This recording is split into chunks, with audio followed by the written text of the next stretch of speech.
Beste 11 pilotariak noizbait txapelketan parte hartutakoak dira, baina Josetxo Ezkurra ez. Kotetoren iloba da berrikuntza nagusia. Esperientzia polita da, goiko pilotari hobenenekin jokatzea eta bueno, ilusio pixko batekin. Julen San Miguelekin jokatuko du. Buruz-buruko txapeldunak binakakoa ere hartuko luke. Bi torneo importantena dira, bai udarakoa eta bai oaingoa, eta oso egarri izango zen bik iraztea.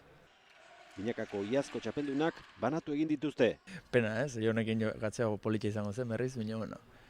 Ni uste urte honetan biek ere maila txukuna eman dugula eta parejak egiterako orduan hori kontutan hartuta ez.